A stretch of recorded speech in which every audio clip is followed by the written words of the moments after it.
अध्यात्म विज्ञान कोई धर्म या संप्रदाय नहीं है, ये स्पिरिचुअल साइंस है जो कुदरत के कानून पर आधारित है। ये विज्ञान पूरे ब्रह्मांड के सभी रहस्यों को उजागर करता है और जीवन के सभी पहलुओं को समझने के लिए एक नई दृष्टि देता है।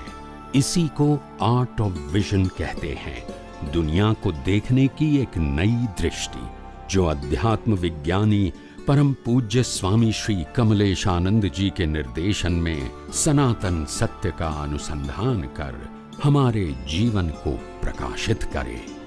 जय सच्चिदानंद। विज्ञान એટલે શું? સામાજિક અને ધર્મથી ઉપરની વાત પહોંચાડવી એ નાનું મિશન છે? ધર્મની વાત કહેવી ઈઝી છે, કારણ કે એ કન્વર્ઝનનો પ્રશ્ન છે. આમાંથી તમે આમાં જાઓ.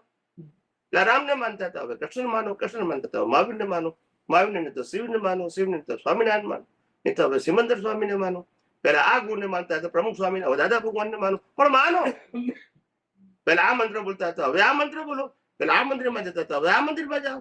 પેલા આ પુસ્તક માનતા હતા, હવે આ પુસ્તક વાંચો. પેલા આ સંસ્થાને માનતા હતા, હવે આ સંસ્થાને માનો.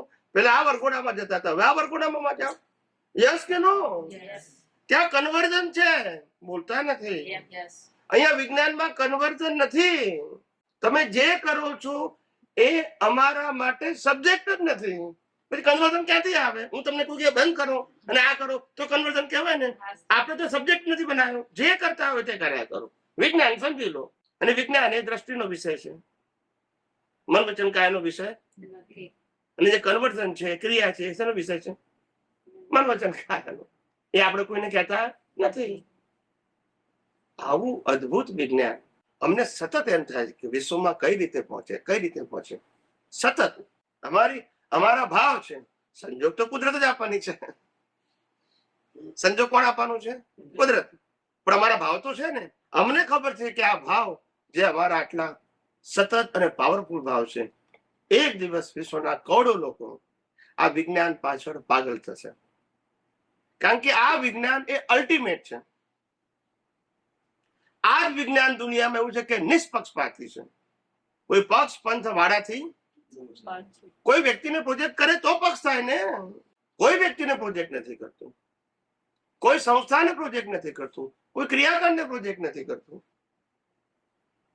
આ નિષ્પક્ષપાતી વિજ્ઞાન એ મુક્ત પુરુષોએ કહેલું ભૂતકાળમાં. અને આજે એ જ વિજ્ઞાનની વાત કરું છું.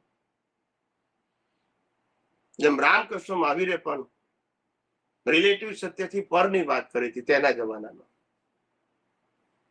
સમજાય છે? એ જ રિલેટિવ સત્યથી પરની વાતો આજે થાય છે કળિયુગમાં. એ સતયુગ હતો ને આ કળિયુગ છે.